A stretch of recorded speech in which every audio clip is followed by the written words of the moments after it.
What's good, people? I'm back with another video. On this video, I want to talk about Donald Trump National Guard expansion should be a wake-up call for everybody.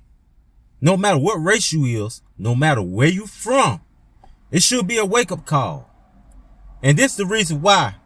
We don't have the National Guard called throughout the U.S. over 10 times in U.S. history, right?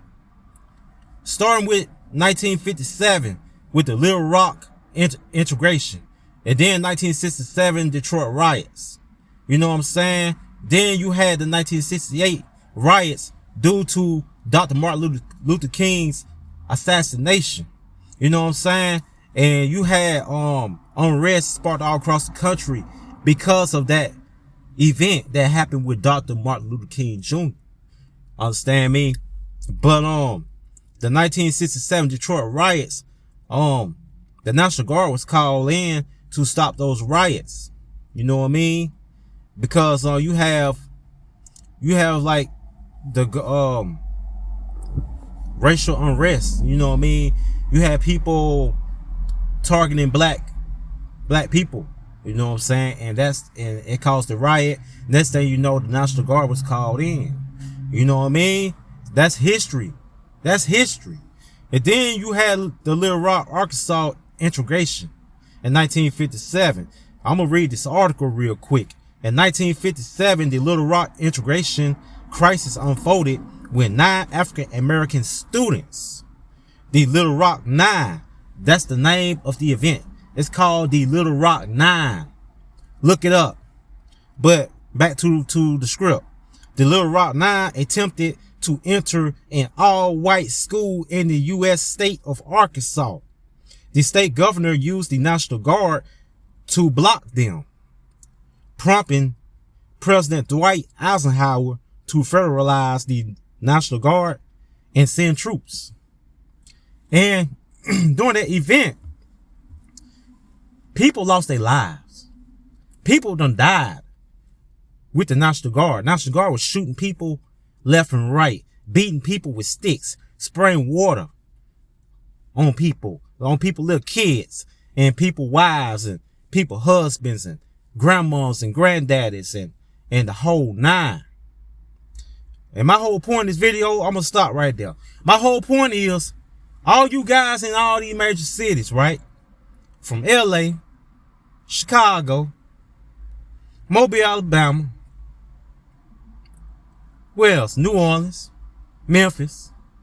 So y'all mean to tell me, excuse me. So y'all mean to tell me y'all want history to repeat itself, right? So y'all are bold to fight these National Guardsmen who have bombs, grenades, grenade launchers, all type of guns that you don't possess in the hood, and tanks. You can't win against no tank or big 10-ton tank with a big 50mm gun. You know what I'm saying? You can't win. There's no win in that. You know what I'm saying? They have all type of guns and tasers and everything, the whole 9 yards, and they have too much firepower for you guys to fight against. But see, my whole point is, why y'all won't just stop the violence and get that paperwork, go to the table, and draw up some type of peace treaty?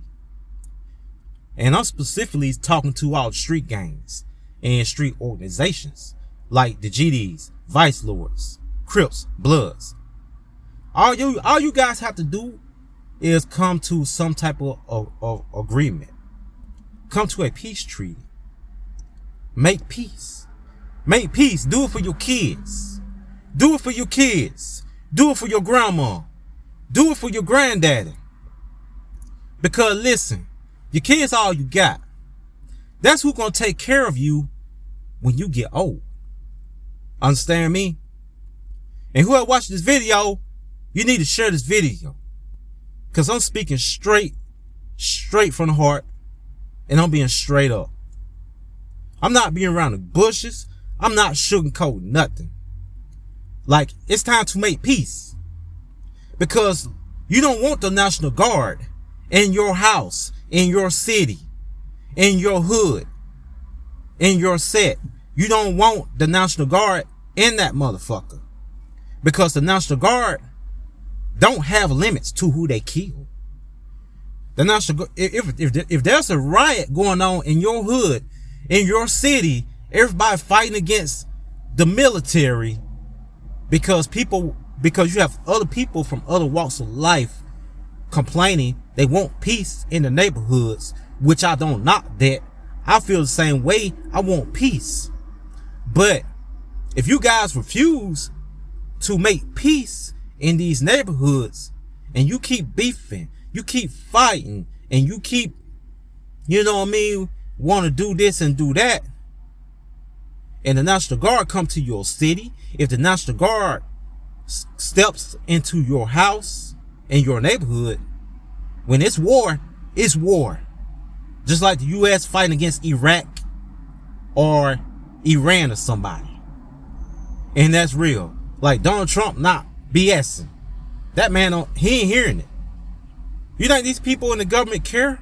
You think they give a crap about who they take out as long as they get peace? These people not playing. But you have to realize your kids is on the line. Because if they come into your city and you guys fight them back, you gonna be unalive. Your kids gonna be unalive.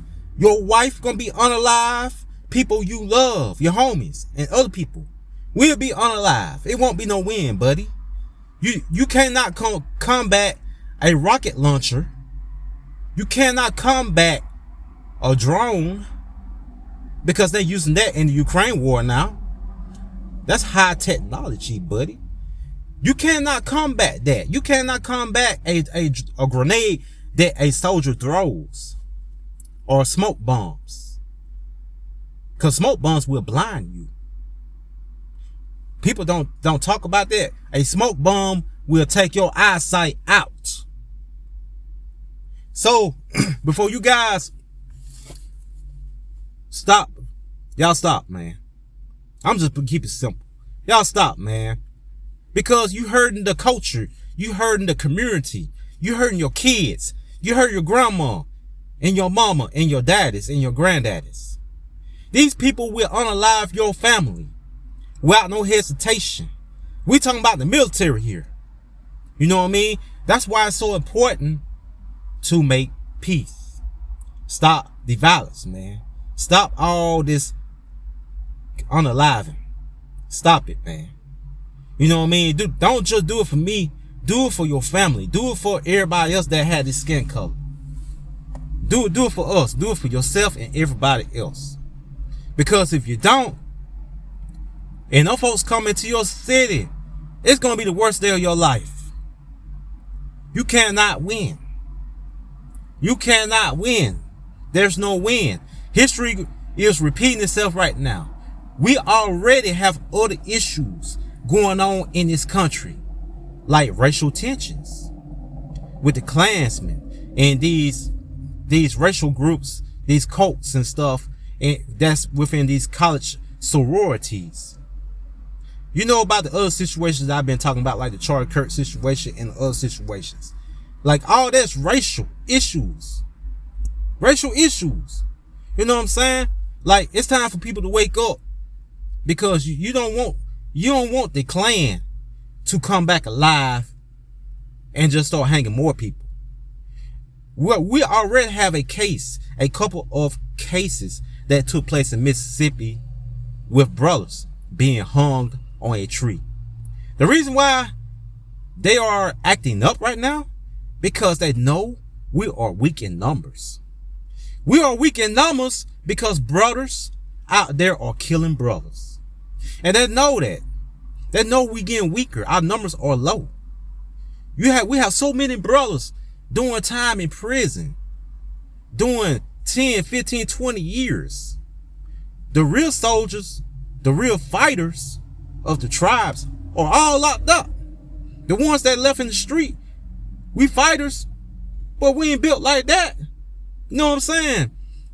You got to think about that. You got to put your pride aside. You know good and well. Y'all know good and well. We cannot beat these folks, man. Not especially military. Police a different story. But the military, nigga, no fucking way. We will get our butts kicked, man. You know what I mean? You can be gangster all you want.